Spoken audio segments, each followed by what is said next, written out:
Daniel Price stood in the Grand Council chamber and felt nothing but tired disappointment. Around him, representatives from 47 different alien species filled the massive hall. Some floated in special atmosphere tanks. Others sat on platforms designed for their unique body types. The chamber was built inside Unity Station, a space platform that orbited neutral territory far from any home world. Daniel had served as Earth's ambassador for 8 years. He knew every face in this room. He had shared meals with many of them. He had negotiated treaties and settled disputes. He had thought some of them were friends. The representative stood at the central podium. His scales glittered under the lights as he spoke in a voice that carried across the chamber. "The proposal is simple," he said. "Humanity has contributed much to our council. We acknowledge this. However, they are young, too young to hold full voting rights. We propose that humans remain as junior members for another century.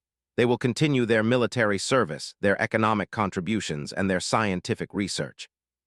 But they will not vote on major decisions until they have proven their maturity." Daniel kept his face calm.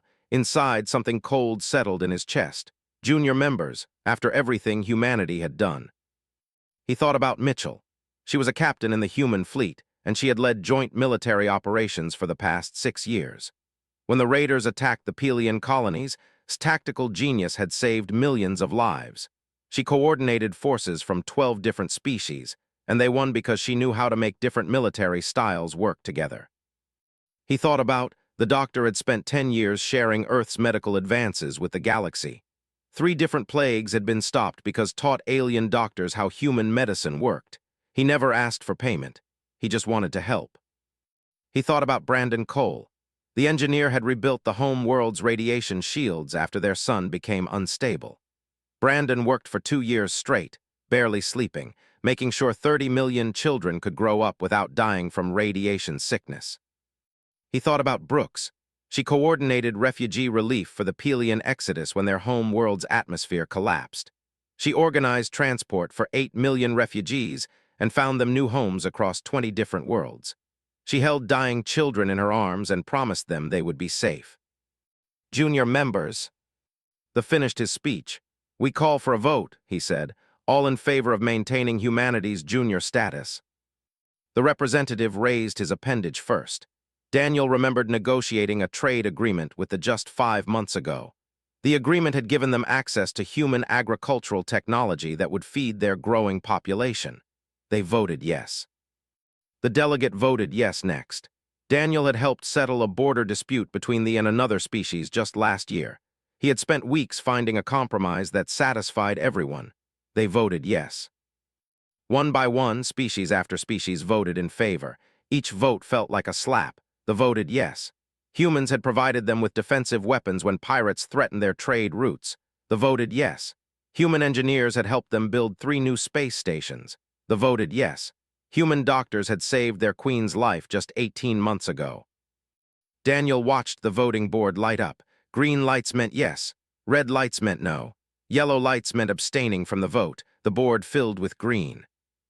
The delegation sat silent for a long moment. Daniel looked at Ambassador, the representative. Brandon Cole had saved his family. Own children were alive because a human engineer had worked himself nearly to death fixing radiation shields. Surely they would vote no. The light turned yellow, abstain. They would not even vote against the proposal. They would not stand with humanity. They would simply stay neutral and let it happen. The final tally appeared on the main screen. 39 species voted yes. 0 voted no. 8 abstained. Not a single species stood with humanity. The representative smiled. "The proposal passes. Humanity will remain as junior members. We thank them for their continued service to the Council." The chamber filled with quiet conversation. Some species congratulated each other. Others began discussing the next item on the agenda. It was done. Humanity had been put in its place. Daniel Price stood slowly. The movement caught attention, and the chamber gradually grew quiet. All eyes turned to the human delegation. Daniel did not raise his voice. He did not shout or threaten. He simply spoke in a clear, calm tone that carried through the silence. Effective immediately, humanity withdraws from the Galactic Council. The chamber went completely still. All treaties between Earth and Council members are void as of this moment. All joint military operations will cease. All scientific and medical cooperation will end. All trade agreements are canceled. All human personnel serving in Council territory will return home. Daniel looked around the chamber, meeting the eyes of species he had worked with for years. We will not be returning. Chaos erupted. Representatives jumped to their feet. They shouted something about reconsidering. The delegate tried to call for a second vote. Ambassador stood and reached out as if to say something. Daniel turned and walked toward the exit. The other human delegates followed him. They moved in silence, their steps echoing in the suddenly loud chamber. Behind them, aliens shouted and argued. The council descended into confusion. The human delegation did not look back. They walked through the corridor toward the docking bay where their ship waited. Station personnel stared as they passed. News was already spreading through Unity Station's communication networks. Humanity was leaving. At the docking bay, Lieutenant Carter waited by the human vessel. "Sir, we're getting emergency communications from multiple species. They want to talk." "Ignore them," Daniel said quietly. He boarded the ship. The other delegates followed. The ship detached from Unity Station and turned toward the solar system, toward Earth, toward home. Behind them, the Galactic Council tried to understand what had just happened. They had expected protests. They had expected negotiations. They had expected humanity to accept their place and continue serving. They had not expected humans to simply walk away. In the captain's chair, Daniel Price looked at the showing Unity Station growing smaller in the distance. 8 years of service. 8 years of friendship and cooperation. 8 years of proving humanity's worth. And in one vote, it meant nothing. The ship jumped to faster-than-light travel. Unity Station disappeared. The council chambers disappeared. That entire life disappeared. Daniel closed his eyes. He felt tired but also strangely free. They had made their choice. Now humanity would make its own. The long journey home began. Behind them in the council chambers, species were starting to realize what they had just lost, but it was too late. Humanity was done. 30 days after Daniel Price walked out of the council chamber, the human assembly met on Earth. Representatives from every human colony and settlement gathered in the Great Hall in Geneva. The room held 300 delegates, but you could hear a pin drop as President Harper stood at the podium. "The question before us is simple," said. "What do we do now?" Some delegates wanted revenge. They proposed economic sanctions or military threats. Others wanted complete isolation. They suggested humanity should close its borders and never speak to the galaxy again. The debate lasted 6 hours. In the end, the vote was unanimous. Humanity would withdraw completely from galactic affairs. Every human would come home. Every agreement would end. Every cooperation would stop. "Let them learn," said quietly. "Let them learn what they had." Admiral Carter received his orders that same day. He stood in the command center of the orbital military station above Earth and looked at the deployment map. Human forces were scattered across the galaxy, serving in joint operations, protecting trade routes and training allied forces. "Bring them all home," said to his staff. "Every ship, every soldier, every military advisor, everyone comes home." The recall began immediately. Captain Mitchell received the order while her ship patrolled the frontier. For 6 years, she had led mixed-species fleet operations against the raiders.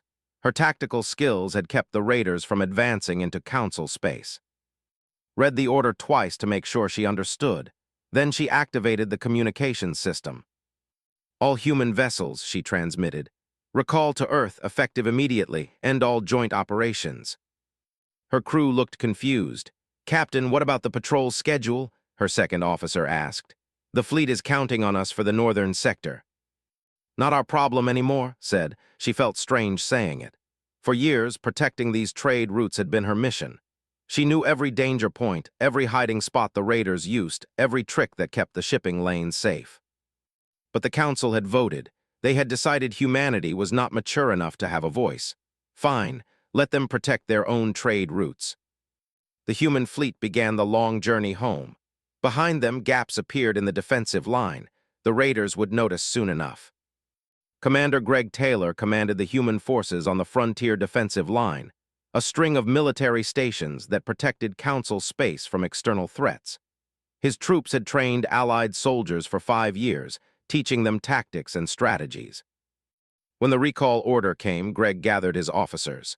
Pack everything human, leave nothing behind. If we built it, we take it. If we designed it, we delete the plans. If we train someone on how to use it, that's their problem now. Sir, a young lieutenant said hesitantly, the battalion we trained is scheduled to take over the 3rd station next month. They're not ready yet. Then they'll learn fast, Greg said. We're not their teachers anymore. The human forces dismantled their equipment and loaded transport ships. Allied soldiers watched in confusion. Some tried to ask questions. The humans did not answer. They simply packed and left. On Earth, Trade Minister worked 18-hour days managing the economic withdrawal. Human companies had investments across hundreds of alien worlds. Human shipping corporations operated half the major trade routes in Council space. Human technology was licensed to dozens of species. Cancel everything, ordered her team. Close every office, sell every investment, end every license agreement, terminate every trade route. The economic impact hit fast. Human shipping companies had made trade profitable by taking the dangerous routes that other species avoided. Without humans willing to fly through pirate-heavy sectors or near unstable stars, many trade routes became too expensive to operate. Human technology licensing had provided alien worlds with advanced tools at fair prices. When those licenses ended, the technology stopped working. Maintenance required human engineers. Those engineers were going home. Watch the economic reports with grim satisfaction. The Council's economy was built partially on human participation. They would feel this. Doctor sat in his office at the Galactic Medical Research Center and looked at his life's work. 10 years of research, vaccines for 3 major diseases, training programs for thousands of alien doctors, joint research projects that would save millions of lives. The recall order said to terminate all cooperation, stared at his computer screen. His current project was a vaccine for the plague. The disease had killed millions. His team was 90% finished with a cure. He thought about the children who would die without this vaccine. Then he thought about the vote. 39 species saying humanity was too young, too immature, too unworthy of respect. Selected all the research files. His finger hovered over the delete button. I'm sorry, he whispered to the children who would never benefit from his work. Then he pressed delete. The research disappeared. Years of work gone, other human scientists across the galaxy made the same choice. Research projects stopped. Medical programs ended. Technology transfers ceased. Williams worked as a nurse at the Children's Hospital. She had been there for 8 years. She knew every hallway, every patient room, every doctor. The children loved her. She had held so many small hands and promised them they would be okay. The recall order came on a Tuesday morning. Read it while standing in the hospital corridor. A child named Sella was recovering from surgery in room 12. Had promised to read her a story that afternoon. Walked to the head doctor's office. I'm leaving, she said simply. All humans are going home. The doctor stared at her. But the children need you. You promised Sella you would read to her. I can't keep that promise, said. Her voice cracked slightly, but she kept her face calm. Humanity's promises don't seem to matter to the galaxy anymore. She cleaned out her locker and left. Behind her, Sella waited for a story that would never come. Across the galaxy, humans packed their belongings and went home. Engineers left construction projects half-finished. Teachers walked out of classrooms. Doctors left hospitals. Diplomats closed embassies. The Council watched this happen with growing concern. They sent messages to Earth. No response. They sent delegations to the solar system. Human defense stations turned them away at the system's edge with a simple automated message. You made your choice, now live with it. The Dominion's representative gave an interview to a galactic news network. This is an overreaction, he said confidently. Humanity is bluffing. They need the Council more than we need them. They'll come back when they realize their mistake. But weeks passed and humans did not come back. The solar system's borders remained closed. No human ships left Earth. No human delegations answered communications. Ambassador of the tried repeatedly to reach Daniel Price. His messages went unanswered. He sent a personal communication to Brandon Cole, the engineer who had saved his home world. Brandon's response was brief. I have nothing to say to species who stood by and watched. The council held emergency sessions. Some species argued that they should apologize and ask humanity to return. Others said that would show weakness. The debates went in circles. Meanwhile, the first cracks began to show. Trade between council worlds dropped by 15% in the first month. Several defensive positions on the frontier line were abandoned because no one could operate the human-designed equipment. Medical research projects collapsed without human scientists. President Harper received daily reports about the council's troubles. She read them with no emotion. Her advisors asked if she wanted to negotiate. No, said simply. They voted. They decided we were not their equals. Let them solve their own problems. In orbit around Mars, human engineers began construction on a new space station. On the Moon, mining operations expanded. In the asteroid belt, colony construction accelerated. Humanity had resources and energy to spare now that they were not helping the galaxy. The solar system was thriving. The galaxy was not. Deep in council space, the raiders noticed the defensive gaps. They began probing the frontier line, testing for weaknesses. Without human tactical coordination, the council forces responded slowly and predictably. The plague continued spreading.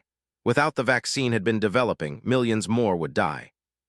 And on the home world, the radiation shields that Brandon Cole had built began showing stress fractures. Warning lights appeared in the monitoring center. The shields were failing. They needed maintenance. They needed the engineer who understood how they worked. But that engineer was on Mars, building a new life with his family. He was not answering messages. He was done helping people who did not value him. The galaxy was learning what it meant to lose humanity. But the lesson had only just begun. 3 months after humanity, the raiders attacked the Pelian border colonies.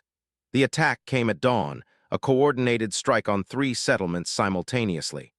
The colony defense forces responded exactly as they had been trained. But without Captain Mitchell's tactical coordination, they responded poorly.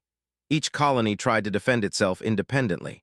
No one coordinated the counterattack. No one repositioned fleets to cut off the raider escape routes. The defenders fought bravely, but they fought without strategy. The raiders destroyed 2 settlements completely and looted the third before jumping back into deep space. 18,000 people died. The raiders suffered minimal losses because no one predicted their attack patterns the way used to. In the council chambers, the military committee met in emergency session. The military commander stood at the podium looking exhausted. "We need the humans back," he said bluntly. "We don't have anyone who can coordinate multi-species fleet operations like they could." The representative shook his head. "We cannot appear weak. We made a decision. We must stand by it." "Standing by it is killing our people," the commander said, but the vote failed. The council would not request humanity's help. 2 weeks later, they attacked again. This time they hit a major trade hub. The battle lasted 3 days. Council forces eventually drove them off, but the casualties were severe. 40,000 dead, 3 space stations destroyed. The economic loss was catastrophic. Mitchell watched the battle footage from her office at the Naval Academy in San. Her students gathered around her screen, watching how the council forces moved. One student shook his head. "They're making the same mistakes we would have made in first-year training. Why didn't they split their forces to cover the supply lines?" Said nothing. She knew exactly why. Because splitting forces required trust between different species' military commanders. She had spent 6 years building that trust, teaching different military cultures how to work together. Without her, they had no trust. So they clumped together and became easy targets. "Captain," another student asked, "shouldn't we help them?" Looked at the young man. "They decided we were too immature to vote on their decisions," she said quietly. "If we're too immature for that, we're too immature to teach them military strategy." She turned off the screen. The class continued. The medical crisis hit harder. The plague that Doctor had almost cured began spreading again. Without the vaccine, the disease raced through population centers. Hospitals filled beyond capacity. Doctors tried everything they knew, but nothing worked. The government sent desperate messages to Earth. They offered money, resources, technology, anything for the vaccine data. The messages bounced back with a simple automated response.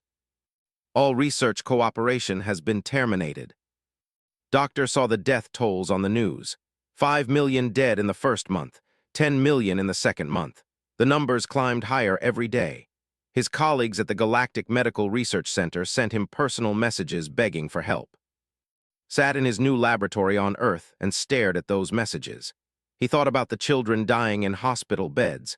Then he thought about the council voting that humanity was too young to be trusted. He deleted the messages without responding. He went back to his current research project, a new treatment for a human disease.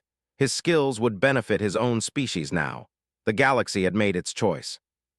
The economic collapse accelerated faster than anyone predicted. Human shipping companies had operated at the thinnest profit margins because they were willing to take risks. Without them, shipping costs tripled on dangerous routes. Many trade routes became unprofitable. The civilization depended heavily on trade with human corporations. Their entire economy was built around importing human agricultural technology and exporting luxury goods to Earth. When humans stopped trading, the economy crashed within weeks. The Prime Minister sent a delegation to the solar system. Human Border Patrol turned them away without explanation. The Prime Minister sent a second delegation with an official apology. They were also turned away. "Please," the Prime Minister's message said, "our people are starving. We need the trade agreements." The response was simple and cold. "You should have thought about that before you voted." The government collapsed. Civil unrest spread across their worlds. 3 million refugees fled to neighboring systems, creating a humanitarian crisis. The council held emergency meetings, but no one could agree on solutions.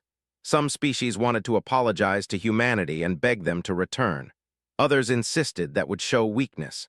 The debates continued while more disasters piled up. The technology failures started small. A hospital ship in the system lost its medical scanners. The technicians tried to repair the equipment, but the technology was human-designed. They did not understand how it worked. The hospital ship became useless.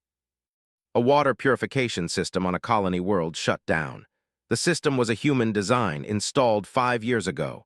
The engineers had maintenance manuals, but the manuals assumed basic knowledge that only human engineers possessed. They tried to fix it. They made it worse. 20,000 people lost access to clean water. Power grids failed on 3 different worlds in the same week. All 3 used human-designed integration systems that connected alien power sources more efficiently. Without human technicians, no one could maintain the systems properly. The technology failures spread like a disease. Humans had contributed technology at every level of council infrastructure. They had shared it freely, installing systems and training local technicians. But that training assumed humans would always be available for complex problems. Now humans were gone, and complex problems were everywhere. On the home world, the Radiation Monitoring Center detected dangerous fluctuations in the shields. The shields that Brandon Cole had built 8 years ago were starting to fail. Stress fractures appeared in 3 critical junctions. The head engineer, unnamed, studied the designs frantically. Brandon had left detailed documentation but could not understand the advanced physics behind the design. The shields were genius-level engineering. Was good, but he was not Brandon Cole. "We need the human engineer," told Ambassador. "These shields protect 30 million people. If they fail, the radiation will kill half our population within a year." Sent urgent messages to Earth. He sent personal appeals to Brandon. He explained that children would die. The messages went unanswered. In his home on Mars, Brandon Cole saw the messages. His wife Ellen watched him read them. Their daughter Amy, 10 years old, stood in the doorway. "Daddy," Amy asked, "why don't you help them? You always said the children were sweet."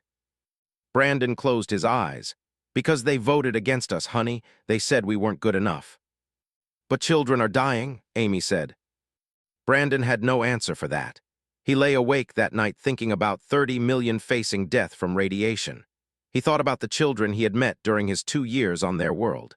He thought about little Sella, who Williams had left behind at the hospital. But he also thought about standing in Unity Station and watching every species vote against humanity. He thought about years of work and sacrifice meaning nothing to these people. He did not know what to do. The council fractured under the pressure. The Dominion refused to admit their vote had been a mistake. "Humanity is being childish," their representative said. "This proves we were right about their immaturity." But other species disagreed. The Pelian representative stood in the council chamber and shouted at the, "My people are dying because we lost human protection. How is that immature? How is that childish? We insulted them and now we are paying the price for our arrogance." 3 species left the council in protest. They formed their own alliance and sent separate delegations to Earth. Those delegations were also turned away. The Galactic Council that had stood united for 3 centuries began to crack apart. Old arguments resurfaced. Border disputes that humans had mediated flared up again.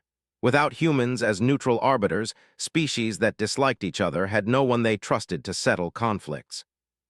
2 minor wars broke out between council members. The council was too busy with internal problems to stop them.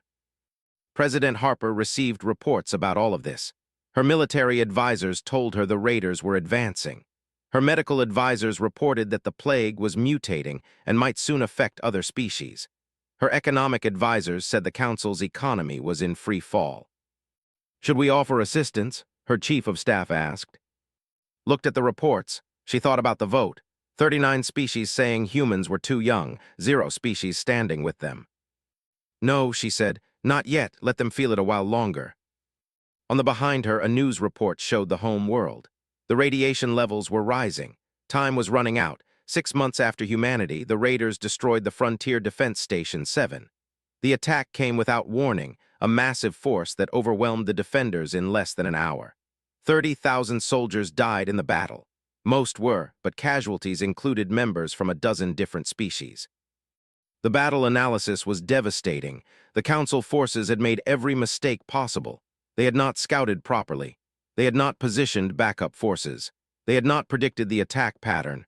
Every error was something Captain Mitchell would have caught and prevented. Commander Greg Taylor watched the analysis from his new office at Earth's military headquarters. He had written the original training manual for frontier defense operations. He could see exactly where the Council forces had failed. They had forgotten basic tactics within 6 months of humans leaving. A former student sent him a message. "Commander, please come back. We need you. People are dying." Greg read the message 3 times, then he deleted it. He had trained those soldiers for 5 years. He had given them everything he knew. If they forgot it in 6 months, that was their choice. He went back to training the next generation of human officers. The plague mutated in the 7th month. The new strain could infect species that had been immune to the original disease. They were hit first. Then the plague spread through council space like wildfire. Billions of people were now at risk. The council's medical teams struggled to understand the mutation. They tried to develop a vaccine using their own methods. Initial estimates said it would take 15 years. Doctor's team on Earth could have done it in 6 months, but's team was not helping the council anymore. The Galactic Medical Research Center sent an official request to Earth. They offered full partnership status. They offered research credit to human scientists. They offered money. The response from Earth was brief. "Our scientists are busy with their own projects." The death toll climbed. 2 million in the first month after mutation. 5 million in the second month. The numbers kept rising. Hospitals across council space overflowed. Some worlds began burning bodies because they had no more room to bury them. The economic collapse became complete. They were not the only civilization facing financial ruin. Trade between council worlds had dropped by 70%. Several smaller civilizations declared bankruptcy. The galactic credit system started to fail because so much trade had depended on human commerce. Space pirates, emboldened by the lack of human patrol ships, operated openly. Trade routes that had been safe for decades became extremely dangerous. Shipping companies that tried to operate lost ships regularly to pirate attacks. The consortium lost 8 freighters in 1 week. They sent security forces to hunt the pirates, but without human tactical support, the security forces were ineffective. The pirates were too smart, too fast, and too well organized. The technology cascade failures reached critical levels. Power grids failed on 14 worlds. Communication networks went dark on 6 more. Medical equipment stopped working in hundreds of hospitals. Water purification systems broke down faster than local engineers could repair them. A dam collapsed on the Pelian colony world of New Haven. The dam used human-designed structural reinforcement.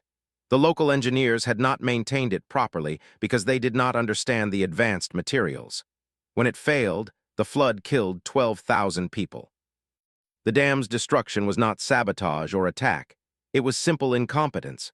Without humans to maintain complex systems, those systems were failing everywhere.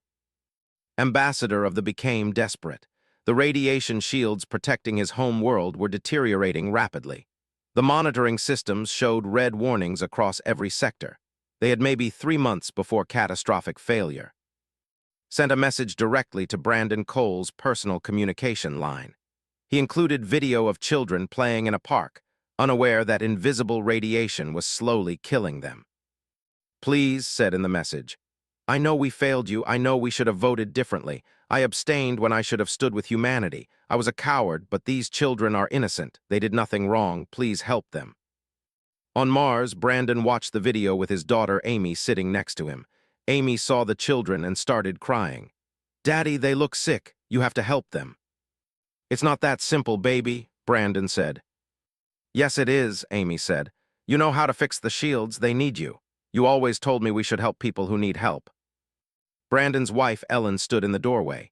"She's right, Brandon. Whatever the council did to us, those children didn't do it." Brandon put his head in his hands. He had not slept properly in weeks. Every night he thought about 30 million facing death. Every night he thought about the vote that said humans were too immature to be trusted. What was he supposed to do? Help people who had insulted him? Forget about years of disrespect and save them anyway? Or let children die to prove a point? He did not know. He honestly did not know. The Galactic Council finally dissolved in the 8th month. The fractures had become too wide to repair. 47 species had stood united for 3 centuries. Now they could not agree on anything. The Dominion still insisted the vote had been correct. "Humanity's reaction proves they were too immature," the representative said. The Pelian representative threw a data pad at him. "My worlds are dying. How is that immature? How is it immature to walk away from people who disrespect you?" The chamber erupted in shouting. The council president tried to restore order, but it was hopeless. The council was done. Species began forming smaller regional alliances. Some groups sent delegations to Earth. Others decided to handle their problems alone. The grand unity that had kept the galaxy mostly peaceful for 300 years was gone. Humanity had been part of that unity for 15 years. In 15 years, humans had become so integrated into council operations that removing them caused total collapse. But no one had noticed how dependent they had become until it was too late. On Earth, President Harper called a meeting of the Human Assembly. The Assembly members gathered to discuss whether humanity's isolation policy should continue. The debate was heated. "People are dying," one delegate said. "We have the ability to help. Don't we have a moral obligation?" "They voted against us," another delegate responded. "They said we were too immature. Let them solve their own problems like mature species should." "But we're proving them right," a third delegate argued. "We're acting like children having a tantrum. Walking away when insulted is childish." "Walking away when disrespected is dignity," someone else countered. "We're not their servants. We're not obligated to help people who treat us like inferiors." The debate went on for hours. Listened to all sides, she thought about the reports she received daily. The attacks, the plague deaths, the economic collapse, the technology failures, the radiation crisis. She thought about the vote. 39 species saying humans were not good enough. Not one species standing with them. Not even the species humanity had saved multiple times. What message would it send if humanity came running back after being insulted? That humans were desperate for approval. That humans would accept any treatment as long as they could feel needed. But what message did it send to let millions die when humans had the power to prevent it? That humans valued pride more than lives. That humans only helped people who respected them. Had no easy answers. She adjourned the assembly without a vote. The decision was too important to rush. That night, Brandon Cole made his choice. He sat in his workshop on Mars and opened a secure communication line. He transmitted the full repair instructions for the radiation shields directly to their engineering center. The transmission was anonymous, but they would know who sent it. Only one person understood those shields well enough to write those instructions. Brandon finished the transmission and sat back. He had just violated Earth's non-contact policy. He would probably be arrested. His career might be over. his family might suffer. But 30 million children would live, and he could not let children die just to make a point. An hour later, security forces arrived at his home. They arrested him formally and took him into custody. His daughter Amy cried. His wife Ellen promised him it would be okay. Brandon did not resist. He had made his choice. Now he would face the consequences. The news of his arrest spread quickly. Some people called him a hero. Others called him a traitor. The Human Assembly scheduled an emergency session to discuss his case. On the home world, engineers received the instructions and immediately began repairs. The shields would hold. The children would live. Ambassador wept with relief. And on Earth, humanity faced a question that would define who they were. Were they people who helped others no matter what? Or were they people who demanded respect before offering aid? The answer would come soon. Brandon Cole's trial began 2 weeks after his arrest. The courtroom in Geneva was packed with spectators, journalists, and government officials. The charges were simple: violation of Earth's non-contact policy with alien civilizations. The penalty could be 10 years in prison. The prosecutor was a stern woman named Moore. She stood before the judge and laid out the case. Brandon Cole knew the law. He understood why humanity from galactic affairs. Yet he chose to break that law and send technology to an alien government. His actions undermine Earth's official policy.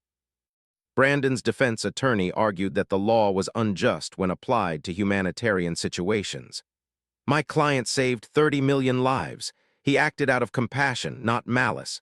Should we really punish someone for refusing to let children die? The trial lasted 3 days. Witnesses on both sides. Military officials said discipline required following orders even when difficult. Medical professionals said saving lives should always come first. Politicians debated what message the trial sent to the galaxy.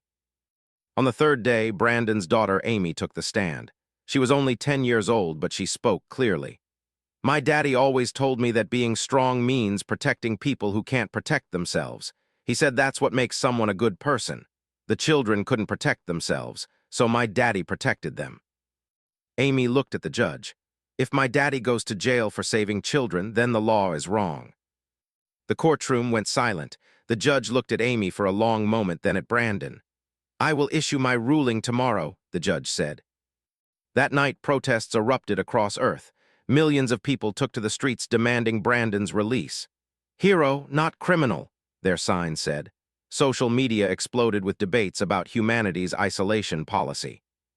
President Harper watched the protests from her office. Her advisors stood around her, all offering different opinions. Some said pardoning Brandon would show weakness. Others said convicting him would be morally wrong. Said nothing. She was thinking about a bigger question. The trial had forced humanity to confront what they really were. Were they people who helped others, or were they people who only helped when it benefited them? The next morning, the judge delivered his ruling. Brandon Cole violated Earth's law. That is clear. However, the law itself is being challenged by this case. I am therefore issuing a suspended sentence. Mr. Cole will not serve prison time, but he is formally convicted. The question of whether our non-contact policy should allow humanitarian exceptions is now before the Human Assembly to decide. Brandon walked free. The crowd outside the courtroom cheered, but the real decision had just been kicked to Earth's government. The Human Assembly met in emergency session. 300 delegates debated humanity's future. Should they maintain total isolation? Should they allow exceptions for humanitarian aid? Should they rejoin the galaxy? Ambassador Daniel Price spoke first. He had walked out of the council chamber 10 months ago. He had started this whole situation. Now he stood before the assembly and told them what he had learned. 10 months ago, I believed we needed to walk away to preserve our dignity. I still believe that was right. We could not stay in an organization that treated us as inferiors. Daniel paused. But I have been thinking about what dignity really means. Is it pride?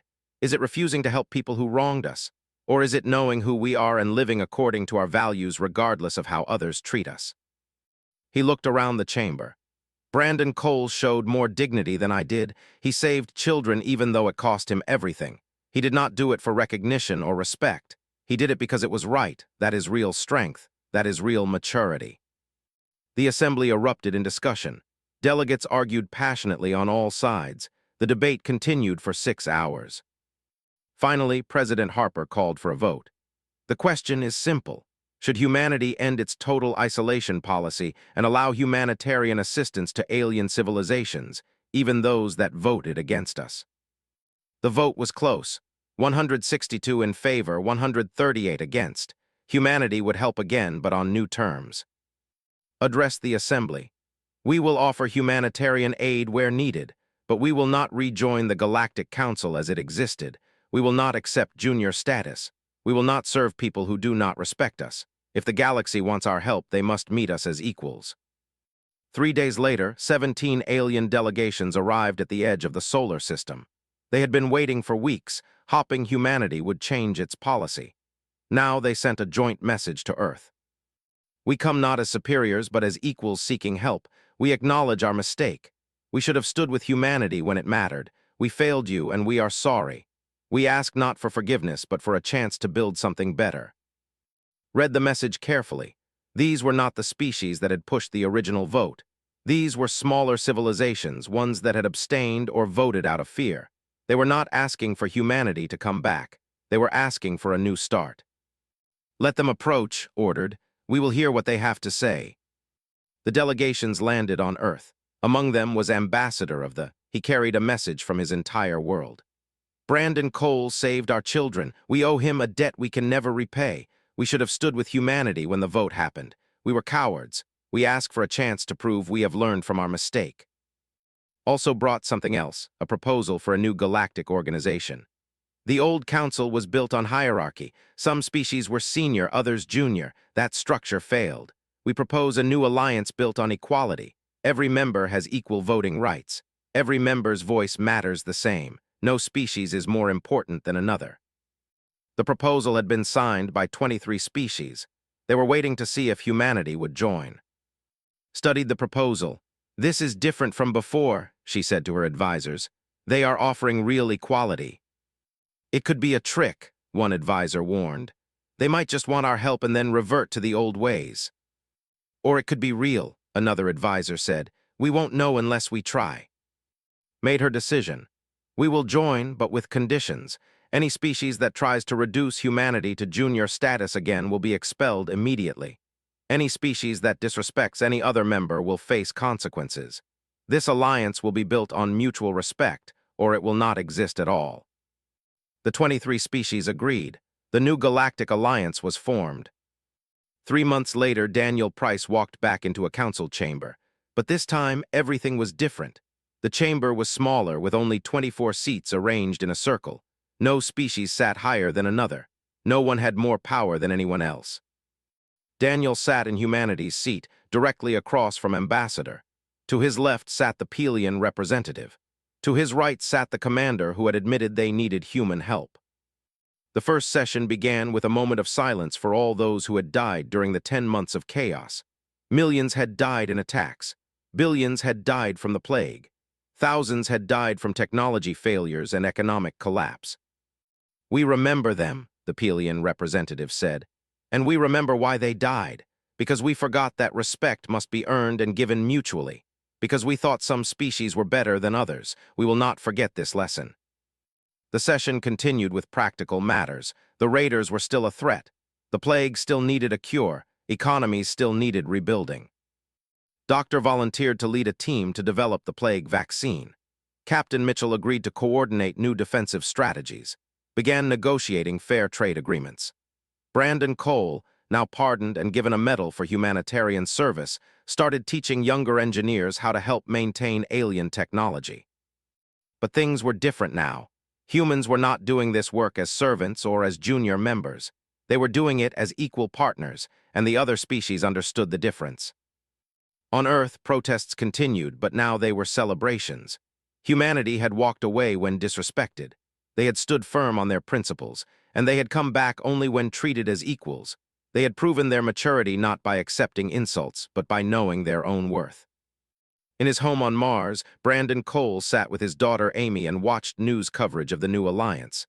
"Did we do the right thing, Daddy?" Amy asked. Brandon thought about it. "I don't know if there was one right thing, but we did what felt true to who we are. We walked away when we had to, and we came back when we could do it with dignity. That's all anyone can do." Amy hugged him. "I'm proud of you." I'm proud of all of us, Brandon said. On the home world, children played in parks protected by repaired radiation shields. They did not know how close they had come to death. They did not know about votes or politics or alliances. They just played and laughed and grew up safe. That safety had been paid for with human dignity that refused to be compromised, human compassion that could not let children die, and human wisdom that knew the difference between pride and self-respect. The galaxy had learned what it meant to lose humanity. Now it was learning what it meant to treat humanity with respect. The council that had stood for 3 centuries was gone. Something new had taken its place.